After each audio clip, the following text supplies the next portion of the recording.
A lot of people struggle in their 20s, particularly in this day and age, because of the curse of comparison and because we live in a culture of curated perfection where you're constantly comparing yourself to your peers' filtered appearance on Instagram and the life that they seem to be living. So we're comparing our insides with everyone else's projection of their outsides. Exactly, yeah. And for many people, although I know not you, but for many people, it's the first time that they've come out of full-time education and come out of a system of exam and reward. Yeah. And there is no exam that you can sit to show that you're being a good grown up.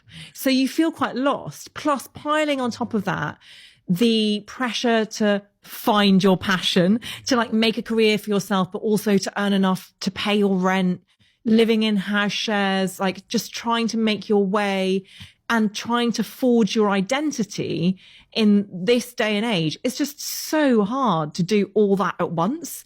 And then you're like, oh, and I should be having like a thriving personal life. And I should either be in a long-term relationship or having one night stands and making Footloose and Fancy Free and drinking loads. And then at the weekend making vegan brownies because I got to watch what I eat and all of that sort of stuff.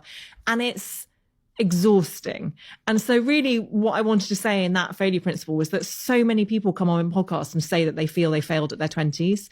And I think a lot of us fall into the trap, and I did too, of believing that we had to have our life sorted out by then.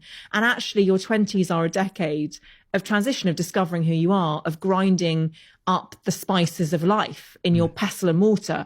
And the older you get, my experience has been the more you know yourself and the more you know what you want to do. And that's where success lies.